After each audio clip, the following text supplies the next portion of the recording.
서울의 밤하늘을 수놓은 화려한 조명 아래 스카이라운지에서 열리는 대한민국 건설대상 애프터파티는 야망과 성공의 냄새로 가득 차 있었다. 수백억짜리 프로젝트들이 샴페인잔 부딪히는 소리와 함께 가볍게 오갔고, 명품 드레스와 값비싼 시계는 그들만의 리그를 공고히 했다. 이 모든 화려함 속에서 한서진은 이방인이었다.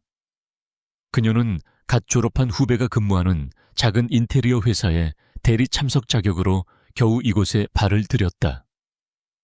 그녀의 손에 들린 것은 샴페인이 아닌 그녀의 전 재산과도 같은 아이디어가 담긴 낡은 태블릿 PC였다. 그녀의 심장은 희미한 기대감으로 세차게 뛰었지만 그녀의 눈은 이미 수많은 거절에 익숙해져 있었다.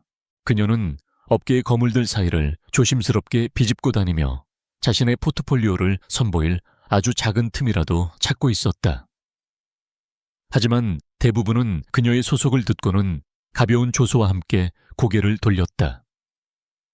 그녀의 디자인은 너무 이상적이었고 지나치게 인간 중심적이었다. 즉, 당장의 수익과는 거리가 멀었다.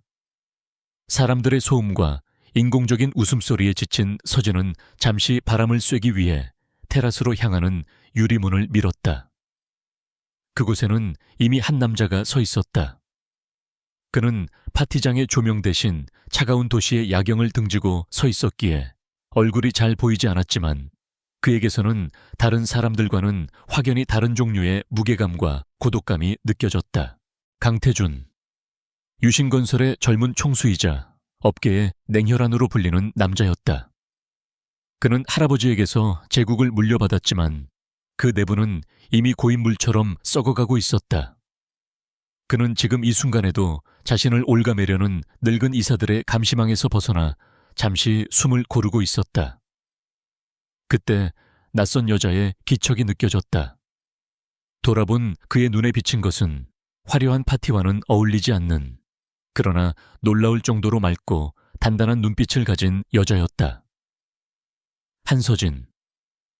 그녀는 그가 유신건설의 CEO라는 것을 알지 못했다. 그녀는 그저 자신처럼 이 답답한 공간에서 탈출한 사람이라고 생각했을 뿐이다. 시끄러운 건 저도 마찬가지네요. 서진이 먼저 침묵을 깼다. 그녀는 난간에 기대어 섰다. 태주는 대답 대신 그녀를 바라보았다.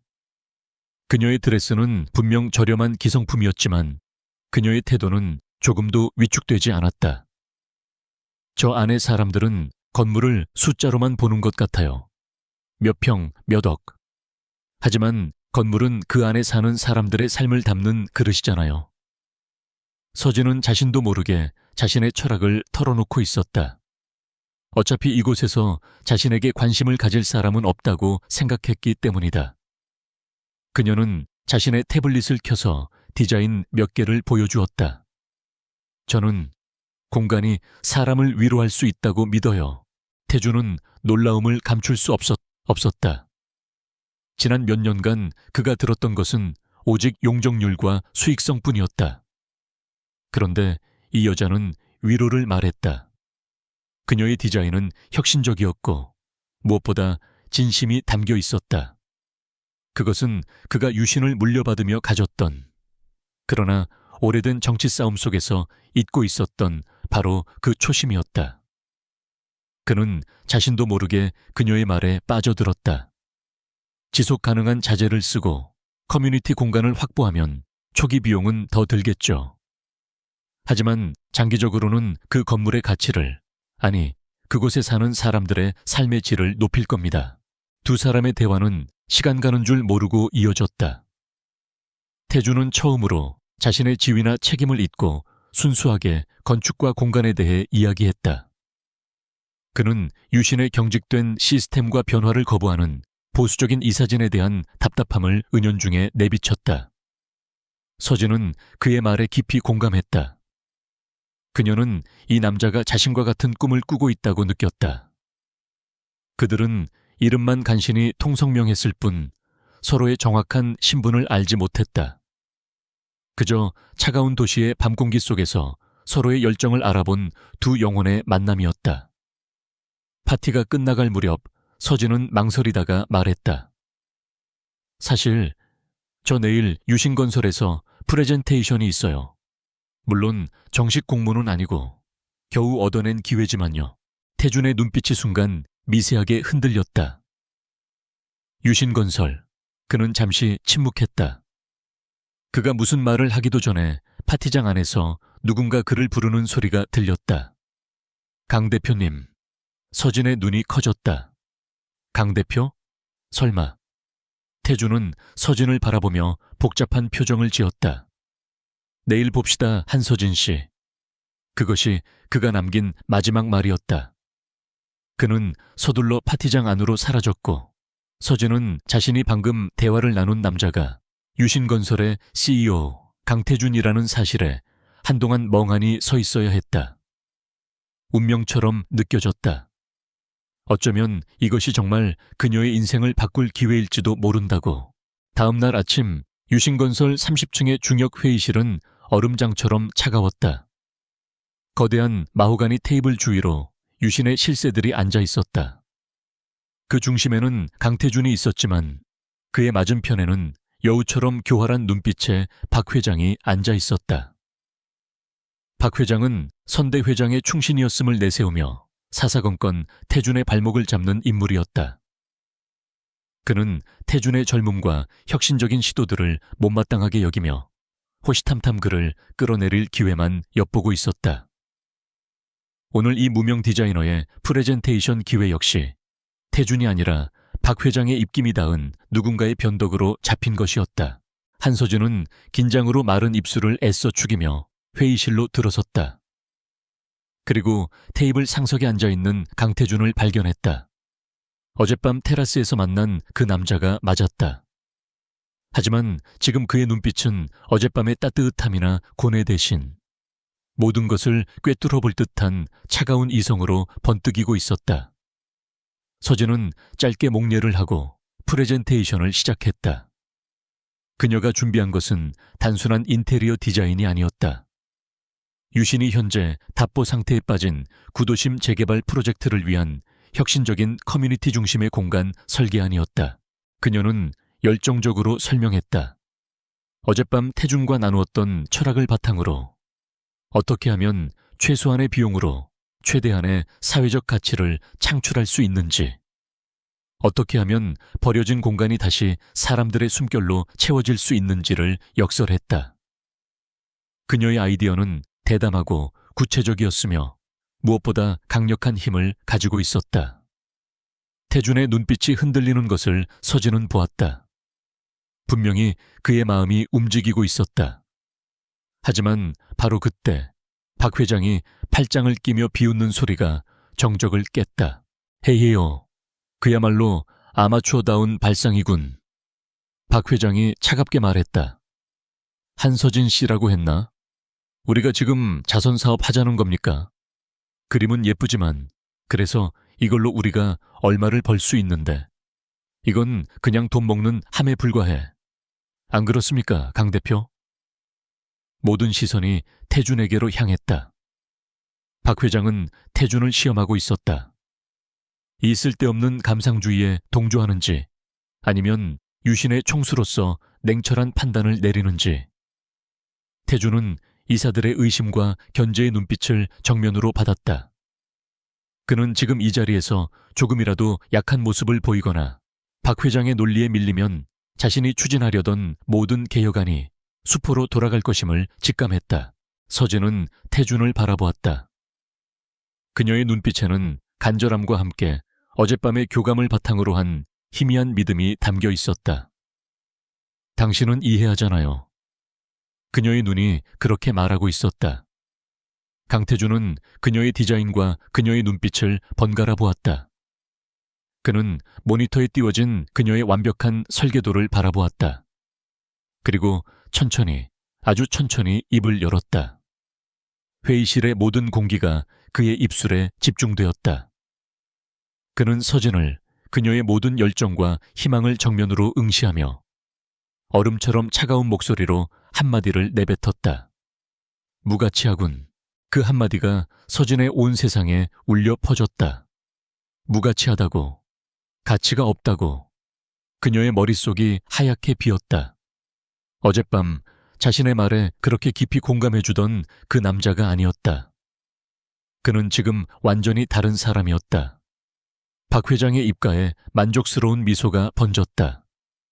다른 이사들도 고개를 끄덕이며 서류를 덮기 시작했다. 이상입니다. 나가보시죠. 비서의 차가운 말과 함께 회의는 끝났다. 서진은 어떻게 회의실을 빠져나왔는지 기억나지 않았다. 그녀는 유신건설 로비에 망연자실한 채 서 있었다. 운명처럼 시작된 하룻밤이었다. 그녀는 그가 자신의 구원자가 될지도 모른다고 생각했다. 그러나 그의 단 한마디, 무가치하군이라는 그 비수 같은 한마디가 그녀의 인생을 송두리째 바꿔놓았다. 그 말은 단순한 거절이 아니었다. 그것은 그녀의 재능, 그녀의 철학, 그녀의 존재 자체에 대한 사형 선고였다. 곧이어 그녀가 일하던 작은 회사에서도 전화가 왔다. 유신의 심기를 건드린 직원을 계속 데리고 있을 수 없다는 사실상의 해고 통보였다. 차가운 가을비가 서울의 거리를 적시기 시작했다. 서진은 비를 피할 생각도 하지 못한 채 거대한 유신건설 건물을 올려다보며 그 자리에 얼어붙었다. 모든 것이 끝난 것만 같았다. 무가치하군. 그 말은 단순한 소리가 아니었다. 그것은 한서진의 세상이 무너지는 소리였고 그녀의 꿈이 산산조각 나는 파열음이었다. 유신건설 로비에서 비에 젖은 채 얼마나 서 있었는지 몰랐다. 정신을 차렸을 때 그녀는 이미 자신의 작은 오피스텔로 돌아가는 버스 안이었다. 핸드폰이 쉴 새 없이 울렸다. 그녀가 대리로 참석했던 작은 인테리어 회사의 사장이었다. 그는 거의 울먹이는 목소리로 소리쳤다. 한 대리, 도대체 무슨 짓을 한 거야? 유신 박 회장 라인에서 직접 전화가 왔어. 당장 그만둬. 일방적인 해고 통보였다. 하지만 그것은 시작에 불과했다. 다음 날 면접이 잡혀있던 몇몇 회사에서 약속이나 한 듯 채용 계획이 취소되었다는 문자를 보내왔다. 업계는 좁았고 유신건설, 특히 박 회장의 심기를 건드린 무명의 디자이너를 받아줄 곳은 아무데도 없었다. 그녀는 자신이 투명한 벽에 갇힌 기분이었다. 재능과 열정은 그대로인데 아무도 그녀를 보려 하지 않았다. 그녀는 사실상 이 업계에서 블랙리스트에 오른 것이다. 강태준의 그 차가운 한마디가 그녀의 미래로 가는 모든 문을 닫아버린 셈이었다. 보증금을 빼서 위약금을 물고 나니 손에 남는 돈은 거의 없었다. 그녀는 서울 변두리에 햇빛조차 제대로 들지 않는 좁은 옥탑방으로 거처를 옮겨야 했다. 한때 반짝이는 아이디어로 가득 찼던 그녀의 태블릿 PC는 이제 방구석에서 차갑게 식어가고 있었다. 그녀의 손은 더 이상 섬세한 도면을 그리지 못했다. 대신 설거지 약품에 절어 퉁퉁 붓거나 카페 아르바이트로 뜨거운 커피잔을 나르느라 자잘한 화상을 입었다. 그녀는 생존을 위해 발버둥 쳐야 했다. 하지만 육체적인 고통보다 그녀를 더 괴롭혔던 것은 정신적인 모멸감이었다. 그녀는 가끔 밤늦게 편의점에서 폐기 직전의 삼각김밥으로 허기를 채우며 유신건설이 지은 거대한 주상복합 건물을 올려다보았다. 저 화려한 불빛 중 하나라도 자신이 디자인한 공간이 될 수 있었다. 그날 밤 테라스에서의 강태준. 그는 분명 자신과 같은 꿈을 꾸고 있었다. 공간이 사람을 위로할 수 있다는 믿음. 그녀는 그의 눈빛에서 진심을 보았다. 그렇기에 그의 배신은 더욱더 잔인하게 다가왔다. 그는 대체 왜 그랬을까? 박 회장의 압력 때문이었을까? 아니면 그 모든 것이 자신을 조롱하기 위한 연극이었을까? 그 생각은 독처럼 그녀의 자존감을 갉아먹었다. 같은 시각 유신건설 50층 CEO 집무실.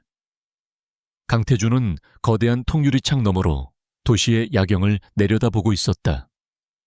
그의 책상 위에는 그가 방금 격렬한 이사회를 끝내고 돌아온 흔적, 구겨진 넥타이가 놓여 있었다. 박 회장을 위시한 늙은 이사들은 오늘도 어김없이 그의 발목을 잡았다. 그들은 태준이 추진하려는 친환경 건축 자재 도입과 협력업체 상생안을 비용 낭비라며 일축했다. 그들은 오직 단기적인 이익과 자신들의 입속 챙기기에만 혈안이 되어 있었다. 태준은 이 거대한 제국을 안에서부터 좀먹고 있는 부패를 척결해야 했다. 그는 비서가 두고 간 차가운 물을 들이켰다. 그리고 자신도 모르게 보안 드라이브에 저장해둔 파일을 열었다. HSJ 프로젝트, 한서진의 기획안이었다. 그는 그날 회의실에서 그녀의 파일을 삭제하라고 지시했지만 몰래 자신의 개인 서버에 백업해 두었다. 무가치하군. 그는 자신이 내뱉었던 말을 떠올렸다. 그 말은 사실 그녀의 디자인이 아니라 그것을 지금 당장 받아들일 수 없는 자신의 나약함, 그리고 그녀를 보호할 힘이 없는 자신의 처지에 대한 자조였다. 만약 그가 그 자리에서 그녀의 손을 들어주었다면 박 회장은 그 프로젝트뿐만 아니라 한서진이라는 디자이너 자체를 업계에서 매장해 버렸을 것이다. 태준은 이미 박 회장이 그녀가 일하던 작은 회사에 압력을 넣어 해고시켰다는 보고를 받았다. 그는 그것으로 족하다고 생각했다. 그 한마디로 그녀와의 연결고리를 끊어내고 박 회장의 감시망에서 그녀를 벗어나게 하는 것, 그것이 그가 할 수 있는 최선이었다. 그는 그녀의 디자인을 다시 한번 천천히 훑어보았다. 여전히 대담하고 따뜻하며 살아 숨쉬는 듯한 디자인이었다. 자신이 유신을 통해 진정으로 하고 싶었던 일들이 그 안에 모두 담겨 있었다.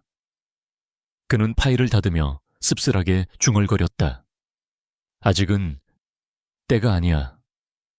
그는 자신의 후회와 죄책감을 차가운 이성 아래 깊숙이 묻어버렸다. 그의 전쟁은 이제 막 시작되었을 뿐이었다. 시간은 무심하게 흘러갔다. 계절이 4번 바뀌고 서울의 풍경도 조금씩 달라졌다. 서진은 닥치는 대로 일했다. 낮에는 카페에서, 밤에는 대리운전을 했다. 잠잘 시간을 쪼개 그녀가 향한 곳은 도서관이었다.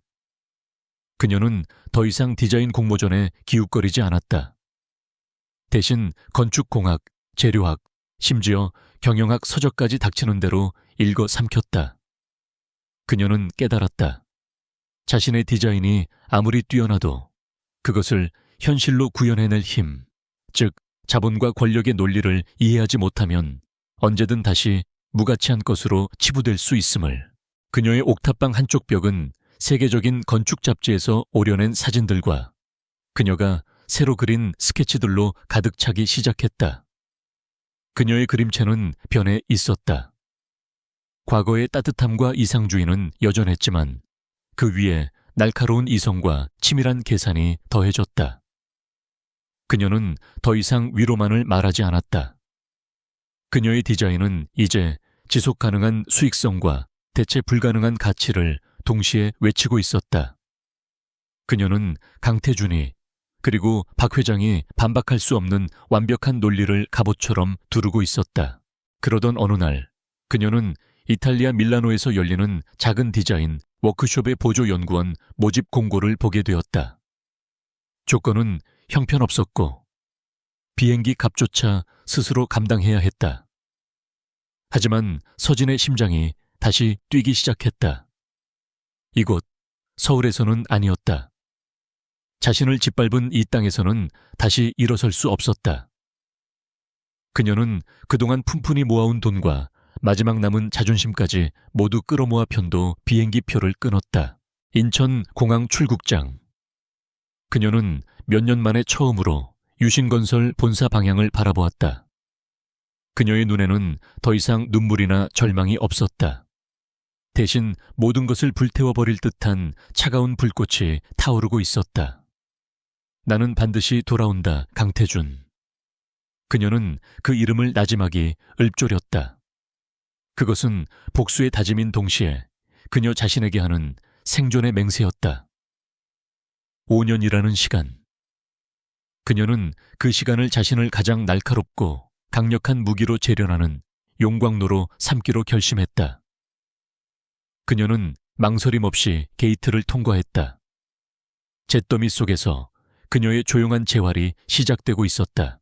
밀라노의 겨울은 서울보다 혹독하지 않았지만 이방인에게는 마찬가지로 차가웠다. 한서진은 이름 없는 워크숍의 보조 연구원으로 시작했다. 그녀의 일은 거장들의 스케치를 정리하고 커피를 나르며 3D 모델링의 기초 작업을 돕는 것이었다. 아무도 그녀의 아이디어에 귀 기울이지 않았지만 서진은 개의치 않았다. 그녀는 스펀지처럼 모든 것을 빨아들였다. 유럽 디자인의 정수, 최신 친환경 자재 동향, 그리고 무엇보다 중요한 비즈니스 협상 기술까지. 그녀는 밤에는 작은 레스토랑에서 접시를 닦았고 낮에는 그 누구보다 치열하게 배웠다. 그녀의 재능은 숨겨질 수 없었다. 워크숍을 이끌던 노장 디자이너 메스트로 루카는 우연히 그녀가 밤을 새워 그린 스케치북을 보게 되었다. 그것은 단순한 그림이 아니었다. 이탈리아의 오래된 수도원을 현대적인 명상센터로 탈바꿈시키는 프로젝트였는데 건물의 역사성을 훼손하지 않으면서도 극단적인 미니멀리즘과 지속 가능성을 접목한 놀라운 아이디어였다. 루카는 그녀에게서 자신이 잃어버린 줄 알았던 순수한 열정과 날카로운 통찰력을 동시에 발견했다. 그는 서진을 단순한 보조가 아닌 자신의 파트너로 대하기 시작했다. 그것이 시작이었다. 서진은 루카의 지원을 받아 작은 공모전부터 차근차근 이름을 알리기 시작했다. 그녀의 디자인은 유럽 시장에서 신선한 충격을 주었다. 동양적인 여백의 미와 서양의 합리적인 기능성을 결합하고 여기에 지속 가능성이라는 시대적 화두를 가장 세련된 방식으로 풀어냈기 때문이었다. 그녀는 더 이상 위로만을 말하지 않았다. 그녀는 가치를 증명했다. 그녀의 디자인은 초기 비용이 조금 더 들더라도 장기적으로는 건물의 에너지 효율을 극대화하고 이용자들의 만족도를 높여 결국 상업적인 성공으로 이어진다는 것을 데이터로 입증해냈다. 3년 후 그녀는 밀라노의 작은 골목에 자신의 스튜디오를 열었다. 아뜰리에 S, 에이텔리엘 S. S는 그녀의 이름, 서진이기도 했지만 지속 가능성, 서스테이너빌리티과 영혼, 소울을 의미하기도 했다. 아뜰리에스는 곧 유럽 전역에서 가장 주목받는 부티크 디자인 스튜디오 중 하나로 떠올랐다. 파리의 낡은 아파트를 개조한 프로젝트, 베를린의 버려진 공장을 활용한 복합 문화 공간 등 그녀의 손을 거친 공간들은 단순한 장소가 아니라 하나의 경험으로 재탄생했다. 그녀는 더 이상 거절당하던 무명의 디자이너가 아니었다. 그녀는 자신의 철학으로 공간의 가치를 재정의하는 크리에이티브 디렉터 한서진 대표가 되었다. 그리고 5년이 되는 해 서울에서 한 통의 이메일이 도착했다. 국내 굴지의 호텔 체인인 더 헤리티지가 제주도에 플래그십 리조트를 건설하는데 국제적인 명성을 가진 아뜰리에 C에게 디자인 입찰을 의뢰한다는 내용이었다. 서진은 제주도 프로젝트의 개요를 읽어 내려갔다. 그리고 마지막 페이지에서 그녀의 시선이 멈췄다. 이 거대한 프로젝트의 건설 시공 및 운영 파트너사. 익숙한 이름이 적혀 있었다. 유신건설, 유신, ENC. 그녀의 심장이 차갑게 내려앉았다가 이내 뜨거운 불길처럼 타올랐다. 그녀는 5년간 단 한순간도 그 이름을 잊은 적이 없었다. 강태준, 무가치하군. 그 한마디는 그녀를 잿더미로 만들었지만 동시에 그녀를 강철로 다시 태어나게 한 원동력이었다. 그녀는 망설이지 않았다. 밀라노 지사장에게 연락해 서울행 비행기 가장 빠른 걸로 예약해. 그녀의 목소리는 침착했지만 그녀의 눈은 5년 전 인천공항을 떠날 때보다 훨씬 더 날카롭게 빛나고 있었다. 돌아갈 때가 된 것이다.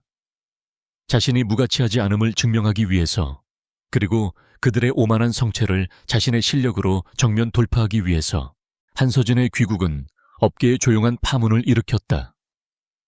5년 전 그녀를 돈 안 되는 이상주의자라며 내쳤던 업계는 이제 그녀를 유럽이 인정한 혁신적인 디자이너로 앞다투어 소개했다.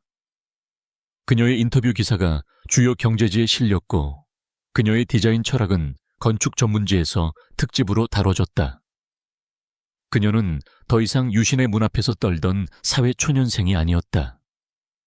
그녀는 서울 강남의 최고급 빌딩에 아뜰리에 S 서울지사를 설립하고 유럽에서 함께 일했던 최고급 인재들과 함께 당당하게 입성했다. 유신건설 내부에서도 한서진의 이름은 거론되기 시작했다. 특히 더 헤리티지 리조트 프로젝트 입찰건으로 그녀가 경쟁 프레젠테이션 상대가 되었다는 사실이 알려지자 실무진들 사이에서는 묘한 긴장감이 흘렀다. 아뜰리 S, 요즘 유럽에서 제일 잘 나가는 데라며? 그 대표가 한국 사람이라던데 완전 자수성가형 천재래. 하지만 그 누구도 5년 전 강태준 대표 앞에서 무가치하다는 말을 듣고 쫓겨났던 그 디자이너와 지금의 한서진 대표를 연결짓지 못했다. 오직 한 사람, 강태준을 제외하고는 강태준은 자신의 집무실에서 아뜰리 S의 포트폴리오를 보고 있었다. 그의 비서팀이 긴급하게 입수한 자료였다. 그는 페이지를 넘길수록 감탄과 동시에 복잡한 감정에 휩싸였다. 5년 전 그가 보았던 원석이 이토록 눈부신 다이아몬드가 되어 돌아올 줄은 몰랐다.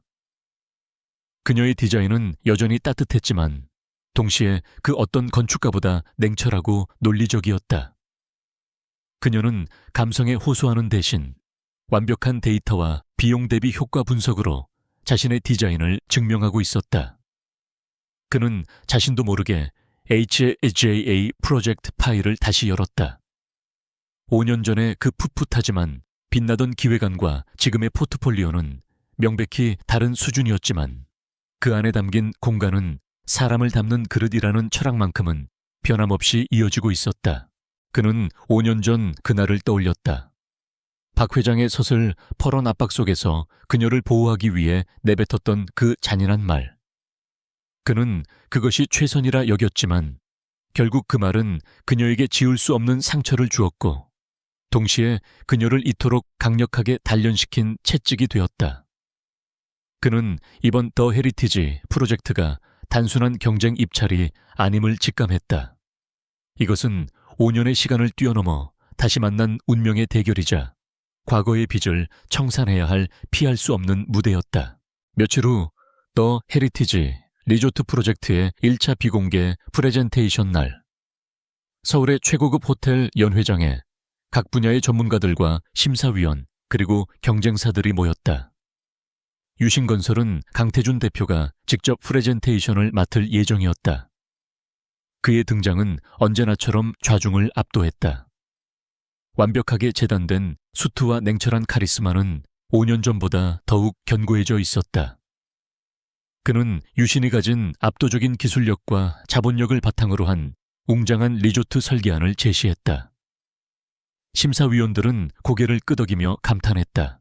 다음은 아뜰리 S 한서진 대표님의 발표가 있겠습니다. 사회자의 소개와 함께 연회장 뒤편에 문이 열렸다. 모든 시선이 그곳으로 향했다. 강태준 역시 무대 옆에서 팔짱을 낀 채 입구 쪽을 바라보았다. 단상으로 걸어 나오는 여자를 보는 순간 그의 표정이 처음으로 미세하게 굳어졌다.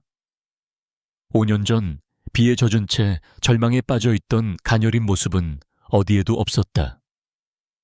날렵한 블랙 수트를 입은 그녀는 머리를 깔끔하게 묶어 올렸고 그녀의 발걸음은 한치의 망설임도 없이 당당했다. 그녀는 단상에 서서 좌중을 천천히 둘러보았다. 그리고 마지막으로 무대 옆에 서 있는 강태준과 정면으로 시선을 마주쳤다. 차갑고 깊고 모든 것을 꿰뚫어 보는 듯한 눈빛이었다. 5년의 세월이 응축된 그들의 재회였다. 강태준의 숨이 순간 멎는 듯 했다. 5년. 그 시간 동안 그가 가끔 떠올렸던 비에 젖은 채 절망하던 가녀린 여자는 그곳에 없었다. 단상으로 걸어 나오는 한서진은 완벽하게 조율된 현악기처럼 날카롭고 매혹적이었다. 그녀의 걸음걸이, 그녀가 좌중을 응시하는 시선, 공기를 가르는 그녀의 침착한 목소리까지 그 모든 것이 5년이라는 세월의 무게와 밀도를 증명하고 있었다. 그녀가 자신과 시선을 마주쳤을 때 태주는 본능적으로 알 수 있었다.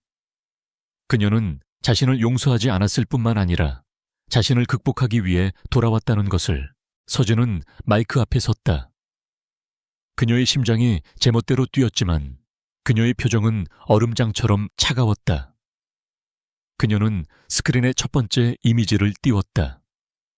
유신건설이 제시한 화려한 조감도와는 정반대였다. 그것은 건물이 아니라 바람의 길과 물의 흐름, 그리고 그 땅이 품고 있던 제주의 오래된 돌담길을 분석한 데이터 지도였다. 아뜰리에스는 건물을 짓지 않겠습니다. 그녀의 첫마디에 장내가 술렁였다. 저희는 그 땅이 원래 가지고 있던 숨결을 되살리고 방문객들이 그 안에서 온전히 쉼을 경험할 수 있는 공간을 디자인할 뿐입니다. 그녀의 프레젠테이션은 한편의 완벽한 논문이자 감성적인 시와 같았다. 그녀는 유신이 웅장함을 내세운 바로 그 지점에서 깊이로 승부했다. 그녀는 유럽에서 성공시킨 프로젝트들의 데이터를 들이밀었다. 지속 가능성은 더 이상 선택이 아닌 필수이며 럭셔리란 과시가 아니라 본질적인 경험입니다. 그녀는 초기 건축 비용을 7% 증대시키는 대신 태양광과 지열을 활용한 에너지 시스템으로 5년 내 운영 비용을 22% 절감하는 구체적인 수치를 제시했다. 5년 전 박 회장이 돈 안 드는 감상이라며 비웃었던 바로 그 철학이 이제는 완벽한 비즈니스 모델이 되어 돌아온 것이다. 강태준은 팔짱을 낀 채 미동도 없이 그녀를 바라보았다. 충격이었다. 그는 그녀가 재능이 있다는 것은 알았지만 이 정도일 줄은 몰랐다. 그녀는 자신의 감성을 지켜내면서 동시에 이 냉혹한 비즈니스 세계의 언어를 완벽하게 습득했다. 그녀의 디자인은 5년 전 그가 보았던 원석에서 한치도 벗어나지 않았지만 이제 그 누구도 반박할 수 없는 단단한 논리의 갑옷을 두르고 있었다. 그는 자신이 무가치하다고 말했던 그 디자인이 사실은 유신이 나아가야 할 미래였음을 뼈아프게 깨달았다. 그는 감탄과 동시에 씁쓸함, 그리고 정체 모를 위기감을 느꼈다. 프레젠테이션이 끝나자 우레와 같은 박수가 터져 나왔다. 심사위원들은 완전히 매료된 듯 했다. 서준은 쏟아지는 스포트라이트 속에서도 침착하게 목례를 하고 단상에서 내려왔다. 그녀는 자신의 장비를 챙겨 연회장을 빠져나가려 했다. 그녀는 강태준이 앉아있는 쪽은 쳐다보지도 않았다. 하지만 그가 그녀를 그냥 보낼 리 없었다. 그가 복도에서 그녀의 앞을 막아섰다. 5년 만에 첫 대면이었다. 조명도 청중도 없는 차가운 복도에서 두 사람은 마주섰다. 한서진 씨, 태준이 먼저 입을 열었다. 그의 목소리는 평소처럼 낮고 안정적이었지만 끝이 미세하게 떨리고 있었다. 아니, 한 대표님이라고 불러야겠지. 그는 애써 거리를 두며 그녀의 직함을 불렀다. 서진은 고개를 들었다. 5년 전 자신에게 사형 선고를 내렸던 그 얼굴, 그 목소리였다. 그녀는 자신의 심장이 차갑게 식는 것을 느끼며 연습한 대로 가장 완벽한 비즈니스 미소를 지어 보였다. 강태준 대표님, 발표 잘 들었습니다. 유신다운 웅장함이더군요. 그녀의 목소리에는 어떤 감정도 실려 있지 않았다. 웅장함이라는 단어에 담긴 미묘한 가시를 태주는 즉시 알아차렸다. 그것은 속은 비어있다는 뜻과 다름없었다. 그는 잠시 말을 잃었다. 그는 어젯밤 테라스에서 만났던 순수한 열정으로 빛나던 그녀의 눈을 찾으려 했지만 지금 그녀의 눈은 완벽하게 방어된 요새와 같았다. 인상적인 프레젠테이션이었어. 5년 동안 정말 많이 변했군. 그가 겨우 내뱉은 말이었다. 그 말에 서진의 미소가 살짝 비틀렸다. 변한 게 아닙니다, 대표님. 그녀가 한 걸음 다가섰다. 태주는 그녀에게서 풍기는 낯선 향수 냄새에 자신도 모르게 뒷걸음질 칠 뻔했다. 제자리를 찾은 것뿐입니다. 5년 전에는 미처 몰랐던 제 가치를 말이죠. 그녀의 모든 단어는 정확하게 그의 심장을 겨누고 있었다. 무가치하다고 말했던 바로 당신 때문에 태주는 아무 말도 할 수 없었다. 그때는 어쩔 수 없었다거나 당신을 보호하기 위해서였다는 변명은 이 완벽하게 무장한 그녀 앞에서 초라하게 쓰러질 뿐이었다. 경쟁은 이제 시작입니다, 강 대표님. 서진이 그의 옆을 스쳐 지나가며 말했다. 아뜰리에스는 이번 프로젝트에 모든 것을 걸었습니다. 정정당당하게 실력으로 뵙지요. 그녀의 목소리는 차가웠지만 그녀의 등은 불타는 듯했다. 복도를 걸어 나오며 서진은 아무도 보지 않는 곳에서 가늘게 떨리는 자신의 손을 꽉 움켜쥐었다. 그를 다시 마주하는 것은 생각보다 훨씬 더 고통스러운 일이었다. 하지만 그녀는 무너질 수 없었다. 이것은 시작에 불과했다. 일주일 후 제주도의 프로젝트 부지. 2차 현장 실사를 위해 유신건설팀과 아들리에, S팀이 동시에 현장에 도착했다. 탁 트인 바다와 거친 오름이 공존하는 아름다운 땅이었지만 두 팀 사이에는 보이지 않는 스파크가 튀었다. 호텔 클라이언트 측은 두 경쟁사의 대표를 굳이 함께 부르며 그들의 시너지를 시험하려 했다. 강태준은 엔지니어들과 함께 집안을 확인하고 있었고 한서진은 지질학자와 함께 바람의 방향과 토양의 성분을 분석하고 있었다. 한 대표님은 이쪽 경사면을 그대로 살려서 인피니티 풀과 명상센터를 배치하자고 제안하셨죠. 클라이언트 담당자가 두 사람 사이를 오가며 분위기를 띄웠다. 유신에서는 이 경사면을 깎아내고 3층 규모의 컨벤션 센터를 짓는 것이 효율적이라고 하셨고요. 모든 시선이 두 사람에게 집중되었다. 태준이 먼저 입을 열었다. 그는 서진이 아니라 담당자를 보며 말했다.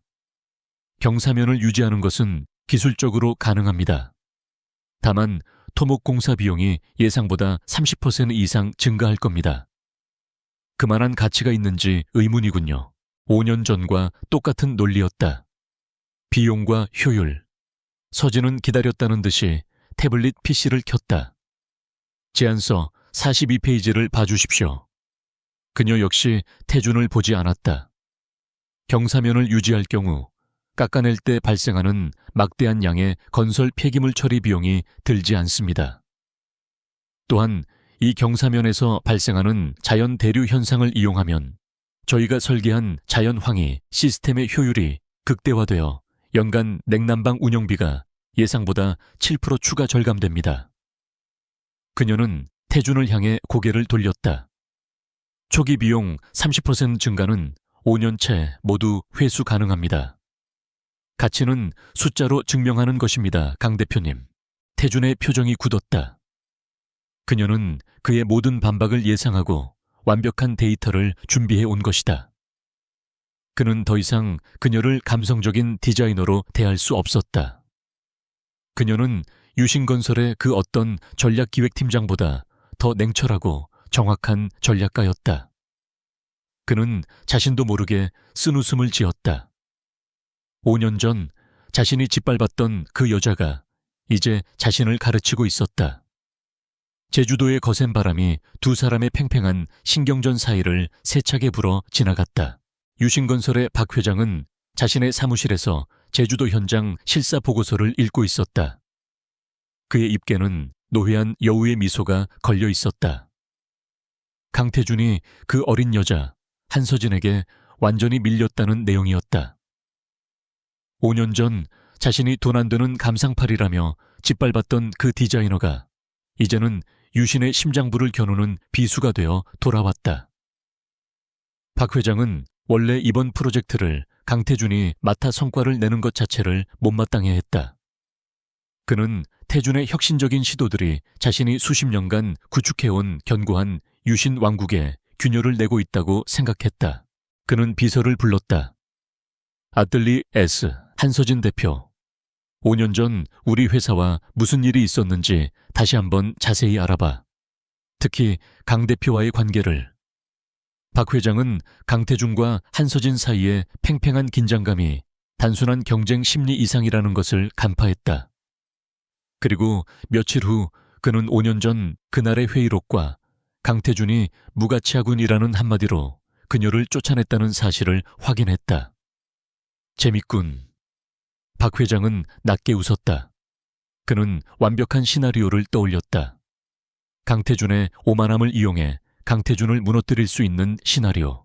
박 회장은 한서진을 강태준을 끌어내리기 위한 완벽한 도구로 보았다. 그는 유신이 이 프로젝트에서 패배하는 것을 원했다. 하지만 그냥 패배하는 것이 아니라 강태준의 독단적이고 비윤리적인 경영 때문에 패배한 것처럼 보여야 했다. 그래야만 이사회에서 그를 탄핵할 명분이 생겼다. 박 회장은 즉시 자신의 충실한 하수인들을 움직이기 시작했다. 그는 수십 년간 유신에 몸담으며 거미줄처럼 촘촘하게 자신의 세력을 심어두었다. 강태준이 아무리 유능해도 이 구시대의 유물들이 뭉치면 당해낼 재간이 없었다. 첫 번째 공격은 아뜰리에 S의 핵심 공급망을 향했다. 한서진의 디자인은 유럽에서 인증받은 특정 친환경 자재와 고효율 태양광 패널에 크게 의존하고 있었다. 이 자재들은 국내 독점 수입원을 통해 공급될 예정이었다. 박 회장은 그 수입원 대표와 오랜 친분이 있었다. 김 사장, 이번에 아뜰리에 S라는 곳에 납품하기로 한 물건 말이야. 유신에서 더 좋은 조건으로 2배 물량을 계약하고 싶은데, 물론 유신과 독점 계약으로. 김 사장은 잠시 망설였지만 유신이라는 거대 기업의 제안을 거절할 수 없었다. 며칠 뒤 한서진은 청천벽력 같은 소식을 들었다. 핵심 자재 공급 업체가 갑작스럽게 계약을 파기했다는 통보였다. 죄송합니다, 한 대표님. 저희도 어쩔 수 없습니다. 더 큰 계약이 잡혀서. 서진의 팀은 비상에 걸렸다. 대체할 자재를 찾으려면 최소 몇 주가 걸렸고, 그렇게 되면 프로젝트 전체 일정이 어그러질 뿐만 아니라 프레젠테이션에서 약속했던 비용 효율성 자체가 무너지는 상황이었다. 어떻게 이런 일이, 계약서까지 다 검토했는데. 서진은 머리를 감싸 쥐었다. 엎친 대덮친 격으로 더 교묘한 공격이 들어왔다. 익명의 건축 비평 블로그에 아뜰리에 S, 제주 프로젝트의 핵심 디자인 도용 의혹이라는 제목의 글이 올라왔다. 내용은 서진이 제안한 자연 대류 황희 시스템이 사실은 유신건설이 2년 전부터 내부적으로 개발해온 미공개 기술과 놀랍도록 흡사하다는 것이었다. 증거라며 첨부된 도면은 조잡했지만 핵심 원리는 기묘하게도 서진의 것과 비슷했다. 이것은 명백한 여론전이자 서진의 창의성에 흠집을 내기 위한 악의적인 공작이었다. 서진은 혼란에 빠졌다. 자신의 아이디어는 밀라노에서 수십 번의 시뮬레이션을 거쳐 완성한 독창적인 것이었다. 그런데 어떻게 유신이 비슷한 기술을, 그리고 이 타이밍에 그녀의 팀원 중 한 명이 블로그의 IP 주소를 역추적했다. 명확한 증거는 잡히지 않았지만 그 경로는 유신건설의 자회사 중 하나와 연결되어 있었다. 그리고 결정적으로 그녀의 핵심 자재 공급을 가로챈 그 더 큰 계약의 주체가 유신건설이라는 사실이 밝혀졌다. 모든 증거가 한 사람을 가리키고 있었다. 강태준. 서진은 자신의 사무실 의자에 깊숙이 몸을 묻었다. 5년 전에 그 차가운 목소리가 귓가에 다시 울리는 듯 했다. 무가치하군. 그녀는 제주도 현장에서 자신을 바라보던 그의 굳은 표정을 떠올렸다. 그는 자신의 완벽한 논리에 반박당하자 결국 이런 비열한 방식으로 자신을 무너뜨리려 하는 것이다. 그는 변하지 않았다. 그는 여전히 자신을 위협하는 존재를 가차없이 짓밟는 유신제국의 냉혹한 군주였다. 그녀가 5년간 쌓아 올린 모든 것이 흔들리는 기분이었다. 그녀는 실력으로 그와 정정당당하게 맞서고 싶었다. 하지만 그는 그녀에게 그런 기회조차 주지 않았다. 그는 거대한 자본과 권력이라는 무기로 그녀의 팔다리를 묶으려 하고 있었다. 어쩌면 그에게는 애초에 정정당당함이라는 개념 자체가 없었을지도 모른다. 테라스에서의 그 밤, 그가 보여준 고뇌와 열정은 모두 자신을 속이기 위한 연기였을까? 아니, 그조차도 아니었을 것이다. 그에게 그녀는 그저 하룻밤의 흥미로운 대화 상대였고, 다음 날 자신의 권위에 도전하자 가차없이 내쳐버린 그저 그런 존재였을 뿐이다. 그녀의 눈에서 뜨거운 것이 차올랐지만 흐르지는 않았다. 대신 차가운 분노가 온몸을 감쌌다. 날 또다시 짓밟으시겠다. 그녀는 모니터에 떠있는 강태준의 공식 프로필 사진을 노려보았다. 좋아요, 강태준 씨. 당신이 원하는 방식대로 해주지. 당신이 내게서 모든 것을 빼앗으려 한다면 나도 당신의 가장 소중한 것을 빼앗을 테니까. 그녀는 즉시 법무팀과 홍보팀을 소집했다. 그녀는 더 이상 물러설 곳이 없었다. 이것은 단순한 프로젝트 수주전이 아니었다. 이것은 그녀의 이름과 그녀의 5년, 그리고 그녀의 모든 것을 건 생존 투쟁이었다. 강태준의 집무실에는 팽팽한 긴장감이 감돌았다. 그의 책상 위에는 아뜰리에 S의 자재 공급이 막혔다는 보고서와 문제의 디자인 도용 의혹 블로그 포스트가 나란히 놓여 있었다. 그는 자신의 충직한 비서인 김 실장을 바라보았다. 김 실장은 박 회장이 심어놓은 감시의 눈을 피해 오직 태준에게만 직보하는 인물이었다. 너무 조잡합니다. 태준이 먼저 침묵을 깼다. 공급망을 끊는 건 고전적인 방식이지만 저런 익명 블로그로 여론전을 펴는 건 내 방식이 아니야. 유신의 품격에 맞지 않아. 조사해봤습니다. 김 실장이 태블릿을 넘겼다. 아뜰리에 새 자재를 공급하기로 했던 업체는 대성무역입니다. 그리고 대성무역의 김 사장은 박 회장님과 30년 직입니다. 유신건설이 대성의 2배의 물량을 약속하며 독점 계약을 맺은 것은 사실이지만 그 결제 라인이 대표님 직속이 아닌 박 회장님 라인의 재무팀을 통해 나갔습니다. 태준의 미간이 좁혀졌다. 박 회장이 자신의 이름으로 더러운 짓을 하고 다닌다는 뜻이었다. 블로그는 어떻지? 태준이 물었다. IP는 해외 서버를 우회했지만 최초 게시글의 편집 흔적을 추적했습니다. 박 회장 조카가 운영하는 작은 홍보 대행사의 워터마크가 희미하게 발견되었습니다. 모든 퍼즐 조각이 하나의 그림을 완성하고 있었다. 박 회장. 늙은 여우는 단순히 이번 프로젝트를 방해하는 것이 아니었다. 그는 강태준이 한서진을 짓밟는 그림을 연출하고 있었다. 5년 전의 그날처럼 태준은 의자에 깊숙이 몸을 기댔다. 그는 박 회장의 진짜 속셈을 깨달았다. 박 회장은 한서진을 이용해 강태준을 고립시키려 하고 있었다. 이 모든 방해 공작을 강태준이 벌인 것처럼 꾸며 한서진이 분노하게 만들고 업계와 클라이언트 앞에서 강태준을 비열한 경쟁자로 낙인 찍으려 한 것이다. 그리고 최종 프레젠테이션에서 한서진이 강태준을 향해 분노를 터뜨리거나 혹은 무너지는 순간 박 회장은 젊은 총수의 독단과 부도덕성을 외치며 그를 이사회에서 탄핵할 계획이었다. 그는 지금 두 사람 모두를 함정에 빠뜨리고 있었다. 그 순간 태준은 5년 전 자신의 잔인했던 한마디가 지금 얼마나 끔찍한 부메랑이 되어 돌아오고 있는지 깨달았다. 무가치하군. 그 말은 한서진에게 강태준이라는 인간을 자신의 꿈을 짓밟은 오만한 권력자로 각인시켰다. 그녀는 당연히 이번 사태의 배후에 자신이 있다고 믿을 수밖에 없었다. 박 회장은 그녀의 그 깊은 상처와 불신을 완벽하게 이용하고 있었다. 태준은 자리에서 벌떡 일어났다. 그는 김 실장에게 차 대기시켜 라고 말하려다 이내 고개를 저었다. 아니, 내가 직접 가지. 지금 이 일은 그 어떤 비서나 경호원도 알아서는 안 됐다.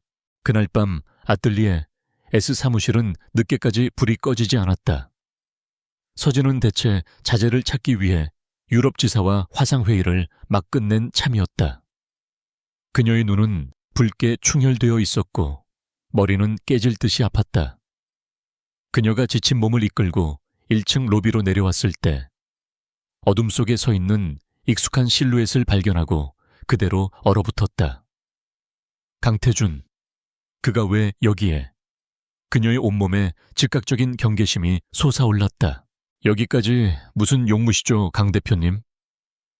서진의 목소리는 유리 조각처럼 차갑고 날카로웠다.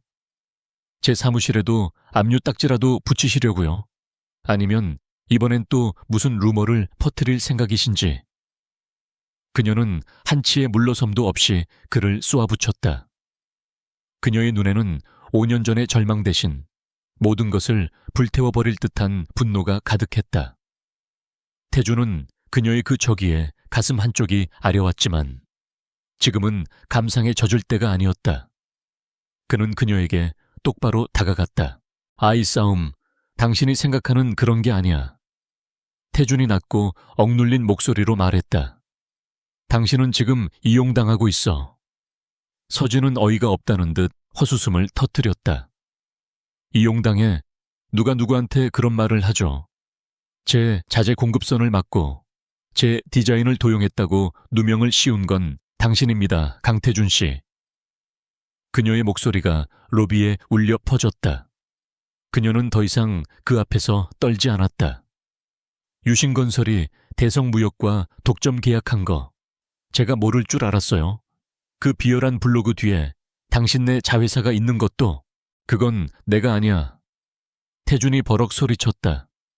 그는 평소에 냉정함을 잃고 있었다. 박 회장 짓이야. 그는 나를 끌어내리기 위해 당신을 제물로 삼으려는 거야. 그 모든 계약과 루머는 다 그 노인네가 꾸민 짓이라고. 그는 그녀에게 진실의 절반을 내밀었다. 하지만 그가 간과한 것이 있었다. 5년간 쌓인 불신은 그렇게 쉽게 무너지지 않았다. 서진은 그의 말을 믿지 않았다. 아니, 믿을 수 없었다. 박 회장이요. 그녀는 한 걸음 더 그에게 다가섰다. 그녀의 눈빛은 경멸로 가득 차 있었다. 핑계 한번 고상하시나요? 5년 전에도 그랬나요? 5년 전 그 회의실에서 제 모든 것을 무가치하다고 짓밟을 때도 박 회장이 당신 입에 재갈을 물리고 그렇게 말하라고 시켰나요? 그녀의 목소리가 가늘게 떨렸다. 그것은 5년 묵은 고통의 울부짖음이었다. 아니죠. 그건 온전히 당신의 선택이었어요. 당신의 오만함, 당신의 비정함이었어. 이제 와서 궁지에 몰리니까 늙은 임원 탓을 해요? 당신, 정말 최악이야. 그녀의 비난은 비수처럼 날아와 태준의 심장에 박혔다. 그는 할 말을 잃었다. 그때 당신을 보호하려 했어. 박 회장이 당신을 주목하고 있었으니까. 내가 당신의 재능을 인정하는 순간 그는 당신을 업계에서 완전히 매장했을 거야. 이 말이 목구멍까지 차올랐지만 그는 차마 내뱉지 못했다. 지금 이 상황에서 그런 변명은 얼마나 초라하고 비겁하게 들릴 것인가. 그것은 자신의 나약함을 인정하는 꼴이었고 그의 자존심이 허락하지 않았다. 그는 그녀의 상처가 이토록 깊을 줄, 그리고 자신의 한마디가 그녀의 인생을 이토록 철저하게 바꿔놓았을 줄 미처 몰랐다. 태주는 결국 자신의 방식대로 경고할 수밖에 없었다. 그는 다시 차가운 가면을 썼다. 내 말을 믿든 말든 상관없어. 그의 목소리는 다시 얼음장처럼 차가워졌다. 하지만 경고하지. 최종 프레젠테이션, 그날이 박 회장이 노리는 날이야. 그는 당신이 상상도 못할 방식으로 당신을, 그리고 나를 함께 무너뜨릴 거다. 당신이 지금 나에게 퍼붓는 그 분노를 박 회장은 무대 위에서 이용할 생각이야. 서진의 눈빛이 흔들렸다. 하지만 그것은 두려움이 아닌 더 큰 결심이었다. 그녀는 태준의 경고를 자신을 흔들기 위한 마지막 협박으로 받아들였다. 그게 당신의 마지막 수인가요? 내가 겁먹고 포기하길 바라는. 천만에. 그녀는 태준의 어깨를 스치며 그를 지나쳤다. 당신이든 박 회장이든 누가 됐든 상관없어. 나는 내 디자인으로 증명할 거야. 당신들이 감히 무가치하다고 불렀던 모든 것들의 가치를. 그러니 당신의 그 경고 따위는 집어치워요. 서진은 로비를 빠져나가 차가운 밤 공기 속으로 사라졌다. 텅 빈 로비에 홀로 남은 강태준은 굳게 주먹을 쥐었다. 그는 실패했다. 그는 그녀에게 진실을 전하지 못했을 뿐만 아니라 그녀의 불신을 더욱 깊게 만들었다. 이제 그녀는 아무런 방비도 없이 박 회장이 파놓은 치명적인 함정 속으로, 그것도 자신을 향한 복수심에 불타는 상태로 걸어 들어가게 될 것이다. 최종 프레젠테이션까지 남은 시간은 단 3일. 그는 모든 것을 걸고 이 판을 뒤집어야만 했다. 최종 프레젠테이션이 열리는 날, 서울의 특급 호텔 연회장은 숨막히는 긴장감으로 가득 찼다. 더 헤리티지의 이사회와 국내외 최고 건축 비평가들, 그리고 언론사 기자들까지 모두 모여 이 세기의 대결을 주목하고 있었다. 한서진은 지난 3일간 잠을 거의 자지 못했다. 그녀는 박 회장과 강태준의 협공 속에서 살아남을 유일한 방법을 찾아냈다. 그것은 포기가 아니라 정면 돌파였다. 그녀는 기존의 유럽산 자재 대신 제주도 현지에서 조달 가능한 현무암과 폐목재를 재가공한 신소재를 사용하는 것으로 설계를 전면 수정했다. 이것은 위기를 기회로 바꾸는 그녀의 마지막 승부수였다. 먼저 단상에 오른 것은 한서진이었다. 그녀는 담담한 표정으로 조명 아래 섰다. 그녀의 목소리는 떨리지 않았다. 지난 며칠간 저희 아뜰리에 S는 예상치 못한 공급망의 문제에 부딪혔습니다. 장내가 술렁였다. 업계 관계자들은 이미 이 소문을 알고 있었다. 어떤 이들은 이것을 위기라고 불렀습니다. 하지만 저희는 이것을 본질로 돌아갈 기회라고 생각했습니다. 그녀는 스크린에 유신이 제안한 화려한 자재가 아닌 투박하지만 힘있는 제주의 돌과 나무를 띄웠다. 그녀는 열정적으로 설명했다. 왜 이 땅의 자재를 쓰는 것이 더 헤리티지의 철학에 더 부합하는지, 어떻게 이 현지 자재들이 유럽산 자재보다 더 뛰어난 내구성과 친환경성을 가지는지, 그리고 이것이 어떻게 방문객들에게 진짜 제주를 경험하게 할 것인지를 완벽한 논리와 데이터로 증명해냈다. 그녀는 방해 공작을 기회로 승화시켜 자신의 디자인 철학을 더욱 견고하게 만든 것이다. 심사위원들의 표정이 감탄으로 바뀌었다. 그녀는 그 어떤 방해에도 무너지지 않는 실력을 보여주었다. 박수갈채가 터져 나오려는 바로 그 순간, 박 회장이 마이크를 잡고 자리에서 일어났다. 그는 유신건설의 발표 순서임에도 불구하고 정중하지만 단호한 태도로 연 회장의 시선을 집중시켰다. 한 대표님, 정말 감동적인 발표였습니다. 위기를 기회로 바꾸는 능력 대단하군요. 그는 서진을 칭찬하는 듯했지만 그의 눈은 교활하게 빛나고 있었다. 하지만 그토록 감동적인 디자인의 핵심 기술이 만약 도크라된 것이라면 어떻겠습니까? 장내가 얼음물이라도 끼얹은 듯 순식간에 조용해졌다. 서진의 심장이 바닥으로 떨어졌다. 무슨 말씀이시죠, 박 회장님? 박 회장은 무대 위로 올라섰다. 여러분이 보신 자연 대류 환기 시스템, 참으로 혁신적입니다. 하지만 불행히도 그것은 2년 전 유신건설의 R&D 센터에서 개발한 미공개 특허 기술입니다. 그는 준비한 자료를 스크린에 띄웠다. 서진의 도면과 놀랍도록 유사하지만 날짜가 2년 전으로 조작된 설계도와 연구 보고서가 나타났다. 한 대표가 과거 유신에 잠시 출입했던 기록을 확인했습니다. 우리는 이 명백한 지적재산권 침해에 대해 깊은 유감을 표합니다. 모든 것이 끝장나는 순간이었다. 자재 공급 문제와는 차원이 달랐다. 이것은 디자이너의 생명과도 같은 창의성에 대한 사형 선고였다. 서진은 말문이 막혔다. 아닙니다. 저는 그녀가 아무리 부인해도 박 회장이 제시한 증거는 너무나 구체적이었다. 기자들의 카메라 플래시가 미친 듯이 터졌고 심사위원들은 배신감마저 느끼는 듯 했다. 그녀의 5년이, 그녀의 모든 노력이 한순간에 도둑질로 낙인 찍히는 순간이었다. 바로 그때였다. 강태준이 자리에서 일어났다. 그는 무대로 걸어나가지 않았다. 대신 자신의 자리에 서서 연회장 전체를 울리는 낮고 힘있는 목소리로 말했다. 박 회장님, 유신의 지적재산권을 향한 그 열정은 참으로 대단하십니다. 하지만 그 열정이 회장님의 개인 비자금 장부에도 적용되는지 궁금하군요. 박 회장의 얼굴이 순간 굳었다. 태주는 김 실장에게 신호를 보냈다. 연 회장 메인 스크린이 순식간에 전환되었다.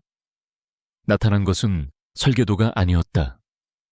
그것은 스위스 은행의 비밀 계좌 거래 내역, 대성무역을 포함한 수십 개의 유령 회사와의 이면 계약서, 그리고 그 모든 자금이 박 회장 일가로 흘러들어간 흐름도였다.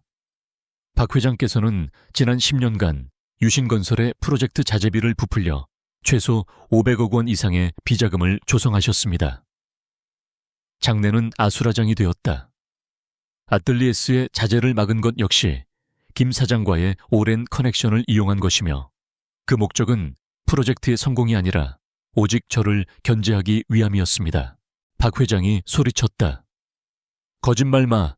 저건 다 조작이야. 태주는 그를 무시하고 스크린을 다시 바꿨다. 이번에는 문제의 도크랏 의혹 자료가 떴다. 그리고 이 2년 된 연구자료. 참 잘 만드셨더군요. 태주는 파일의 메타데이터를 확대했다. 작성자, YS 홍보, 박 회장 조카 회사, 수정 날짜, 5일 전. 모든 진실이 드러났다. 박 회장이 강태준을 끌어내리기 위해 한서진을 도둑으로 몰면서까지 이 모든 연극을 꾸몄던 것이다. 경호원들이 박 회장에게 다가가는 사이 연 회장은 완전한 침묵에 빠졌다. 서진은 다리가 풀려 주저앉을 뻔한 것을 겨우 버티며 태준을 바라보고 있었다. 그녀는 자신이 무슨 일을 겪었는지, 그리고 태준이 방금 무슨 일을 했는지 실감나지 않았다. 그때 태준이 마침내 그녀를 바라보았다. 그는 심사위원단과 청중을 향해 말했지만 그의 시선은 오직 한서진에게만 고정되어 있었다. 오늘 이 자리에서 반드시 밝혀야 할 진실이 하나 더 남았습니다. 그의 목소리에는 그동안 숨겨왔던 깊은 감정이 실려 있었다.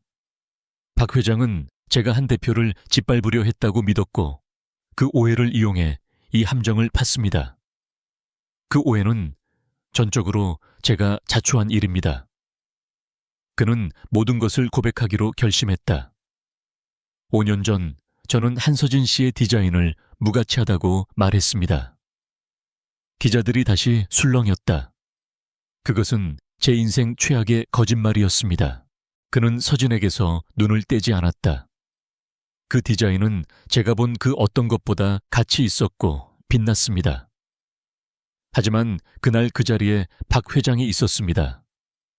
그는 언제나처럼 재능 있는 인재를 위협으로 간주했죠. 만약 제가 그 자리에서 그녀의 디자인을 인정했다면 박 회장은 오늘 저지른 것보다 더 교묘하고 잔인한 방식으로 그녀가 싹을 틔우기도 전에 이 업계에서 매장시켜 버렸을 겁니다. 그의 목소리가 떨렸다. 제가 내뱉은 그 잔인한 한마디는 그녀를 증오해서가 아니었습니다. 박 회장의 눈에 그녀가 무가치하게 보여서라도 그의 감시망에서 벗어나 언젠가 다시 일어설 기회를 주기 위한 제가 할 수 있었던 유일하고도 비겁한 보호였습니다. 서진의 눈에서 뜨거운 눈물이 흘러내렸다. 5년 동안 그녀를 지탱하고 또 고통스럽게 했던 그 한마디의 진실이었다. 그것은 증오가 아니라 뒤틀린 방식의 보호였다. 태주는 더 헤리티지의 이사들을 향해 고개를 숙였다. 이 모든 혼란의 책임은 유신건설 그리고 저에게 있습니다. 따라서 유신건설은 이번 프로젝트 입찰에서 기권하겠습니다. 그는 서진을 지나쳐 연 회장을 걸어나갔다. 모든 것을 폭로하고 모든 것을 바로잡고 그리고 모든 것을 내려놓은 채 연 회장은 그야말로 아수라장이 되었다. 박 회장이 비자금 횡령과 배임 혐의로 긴급 체포되는 모습은 모든 언론사의 카메라에 실시간으로 담겼다. 그가 발악하듯 내뱉는 고함 소리도 강태준이 폭로한 거대한 부패의 증거들 앞에선 공허한 메아리에 불과했다. 또 헤리티지의 이사회는 그 자리에서 긴급 회의를 소집했고 유신건설의 기권을 공식적으로 수리하는 한편 아뜰리 S를 최종 파트너로 선정한다고 발표했다. 모든 것이 순식간에 정리되었다. 한서진은 승리했다. 그녀는 5년 전의 치욕을 완벽하게 갚아주었고 자신의 실력을 업계 정점에 증명해 보였다. 하지만 서진은 박수갈채 속에서도 멍하니 서 있었다. 그녀의 귀에는 아무 소리도 들리지 않았다. 오직 연 회장을 빠져나가던 강태준의 마지막 고백만이 깨진 유리 조각처럼 그녀의 머릿속을 맴돌았다. 제 인생 최악의 거짓말이었습니다. 제가 할 수 있었던 유일하고도 비겁한 보호였습니다. 5년, 그녀가 증오와 복수심으로 버텨온 그 5년이라는 세월의 의미가 통째로 흔들리고 있었다. 그녀를 잿더미로 밀어넣었던 그 한마디가 사실은 그녀를 불길 속에서 밀어내기 위한 비명이었다는 것을 그녀는 이제야 깨달았다. 강태준이 던진 폭탄은 유신건설을 뿌리부터 뒤흔들었다. 대한민국 재계서열 10위권의 거대 기업이 총수의 손에 의해 치부가 드러난 초유의 사태였다. 주가는 폭락했고 이사회는 분열했다. 하지만 그것은 태준이 의도한 정화의 과정이었다. 그는 박 회장의 라인을 척결하기 위해 자신의 모든 것을 걸었던 것이다. 그는 스스로 대표이사직에서 물러나 검찰 조사를 받았지만 모든 혐의는 박 회장에게로 향했다. 오히려 태준은 내부 고발자이자 거대 제국의 썩은 환부를 도려낸 개혁가로 재평가받기 시작했다. 유신은 몇 달간의 혹독한 구조조정과 경영 투명화 작업을 거쳤고 그 과정에서 태준은 임시 이사회 의장으로 복귀하여 모든 것을 정상 궤도에 올려놓았다. 그 혼란의 시간 동안 한서진은 제주도에 머물렀다. 그녀는 더 헤리티지 프로젝트에 자신의 모든 영혼을 쏟아부었다.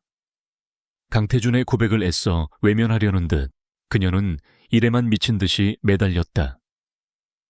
그녀가 수정한 디자인, 즉 제주의 자연을 그대로 껴안은 설계안은 완벽하게 구현되었다. 박 회장의 라인이 사라진 유신건설은 오히려 아뜰리 S의 가장 든든한 시공 파트너가 되어주었고 그들은 놀라운 시너지를 발휘했다.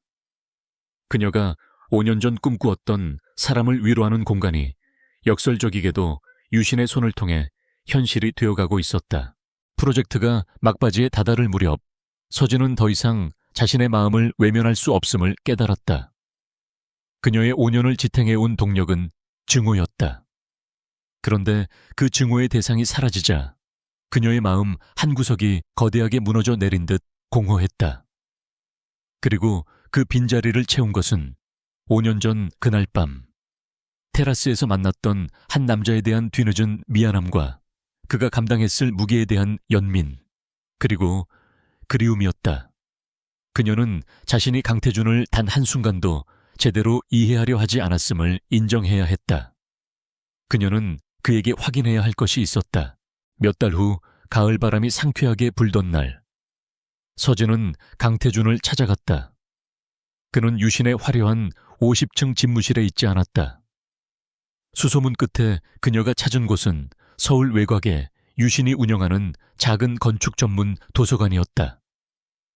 그는 거대한 창가에 앉아 두꺼운 원서를 읽고 있었다. 5년 전 파티장에서처럼 그는 여전히 고독해 보였지만 그때의 날카로운 긴장감 대신 한결 편안해진 모습이었다. 서진은 조용히 그의 맞은편에 앉았다. 책에서 눈을 든 태준이 그녀를 발견하고는 놀란 듯 눈을 크게 떴다. 한 대표님. 그가 먼저 침묵을 깼다. 그의 목소리는 그 어느 때보다 부드러웠다. 서진은 그를 물끄러미 바라보았다. 그동안 하고 싶었던 말이 너무 많았지만 막상 그의 얼굴을 보니 모든 것이 뒤섞였다. 고맙다는 말을 하러 왔어요. 그녀가 겨우 입을 열었다. 그날 프레젠테이션에서 모든 걸 밝혀줘서 고마워요. 태주는 씁쓸하게 웃었다. 고마워할 것 없어.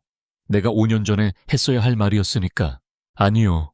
서진이 고개를 저었다. 그리고 미안해요. 태준의 눈빛이 흔들렸다. 내가 미안할 건 없어. 상처받은 건 한 대표님인데. 아니요. 미안해요. 서진의 목소리가 가늘게 떨렸다. 나는 당신을 단 한 번도 믿으려 하지 않았어요. 당신이 내게 경고하러 왔을 때조차 나는 내 상처에 갇혀 당신을 밀어냈어요. 당신도 박 회장과 싸우느라 힘들었을 텐데 나 혼자만 피해자인 것처럼 굴었어요. 그녀는 5년간 자신을 지배했던 오만함을 고백했다. 태주는 오랫동안 그녀를 바라보았다. 그리고 천천히 입을 열었다. 내가 당신의 5년을 훔쳤어, 서진 씨. 그가 처음으로 그녀의 이름을 불렀다. 내 방식은 틀렸어.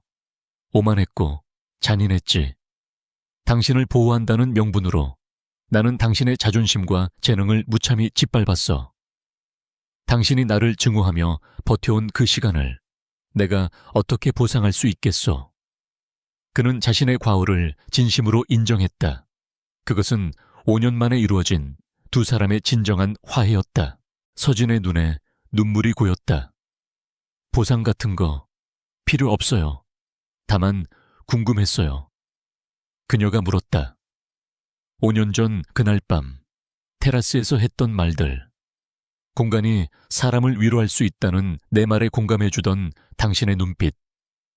그건 진심이었나요? 태주는 조용히 고개를 끄덕였다. 그는 읽고 있던 책을 그녀에게 내밀었다. 그것은 치유의 건축이라는 제목의 책이었다. 유신을 물려받기 전 내가 정말 하고 싶었던 일이었어. 하지만 거대 제국을 지키기 위해 나는 나 자신을 속이고 냉혈한이 되어야 했지. 당신은 잊고 있던 내 꿈을 건드렸고 그래서 나는 당신이 더 두려웠던 것 같소. 두 사람 사이에 긴 침묵이 흘렀다. 그것은 더 이상 어색하거나 고통스러운 침묵이 아니었다. 서로의 가장 깊은 상처와 진심을 확인한 따뜻한 침묵이었다. 서진이 먼저 일어섰다. 제주도 프로젝트가 곧 끝나요. 그녀가 창밖을 바라보며 말했다. 당신이 말한 그 꿈 아직 늦지 않았어요. 나도 5년을 돌아 다시 시작했으니까. 그녀는 그에게 옅은 미소를 지어 보이고 도서관을 나섰다. 태주는 그녀가 사라진 자리를 한참 동안 바라보며 5년 만에 처음으로 가슴이 따뜻해지는 것을 느꼈다. 1년 후 봄. 제주의 더 헤리티지. 리조트는 국내외 언론의 극찬을 받으며 화려하게 문을 열었다. 자연을 거스르지 않고 그 품에 안긴 듯한 건축물은 한서진을 명실상부 대한민국 최고의 건축 디자이너의 반열에 올려놓았다. 오픈 파티가 열리던 날 밤, 서진은 자신이 설계한 메인 테라스에서 제주의 밤바다를 바라보고 있었다. 5년 전 서울의 그 스카이 라운지와는 비교할 수 없는 살아 숨쉬는 자연의 풍경이었다. 아름답군요. 당신의 디자인처럼. 익숙한 목소리에 서진이 돌아보았다. 강태준이 미소를 지으면서 있었다. 그는 더 이상 유신의 대표이사가 아니었다. 그는 유신의 이사회 의장이자 새롭게 출범한 유신 지속가능 건축재단의 이사장이었다. 그는 이제 숫자 뒤에 숨지 않고 자신이 믿는 가치를 위해 일하고 있었다. 와주셨네요, 강 의장님. 서진이 웃으며 화답했다. 우리 재단의 첫 번째 프로젝트를 제안하러 왔소. 태준이 그녀에게 다가왔다. 서울의 가장 낡은 구도심에 다음 세대를 위한 친환경 도서관을 짓고 싶소. 물론 디자인은 아뜰리에 S의 한서진 대표에게 맡겨야겠지. 서진의 눈이 커졌다. 5년 전 그녀가 무가치하다는 말을 들었던 바로 그 구도심 재개발 프로젝트였다. 태준은 그녀의 꺾였던 첫 번째 꿈을 가장 완벽한 방식으로 다시 선물한 것이다. 물론이죠. 서진이 그의 손을 잡았다. 기꺼이 파트너로서 운명처럼 시작된 하룻밤이었다. 그러나 그의 한마디가 그녀의 인생을 바꿔놓았다. 그 한마디는 그녀를 절망의 나락으로 떨어뜨렸지만 동시에 그녀를 가장 강인한 존재로 다시 태어나게 했다. 그리고 5년이라는 긴 시간을 돌아 그들은 마침내 깨달았다. 그들의 인연은 하룻밤에 스쳐 지나가는 운명이 아니라 서로의 상처를 딛고 함께 성장하며 완성해가는 필연이었음을. 제주의 밤바다 위로 두 사람의 새로운 미래를 축복하는 별들이 쏟아지고 있었다.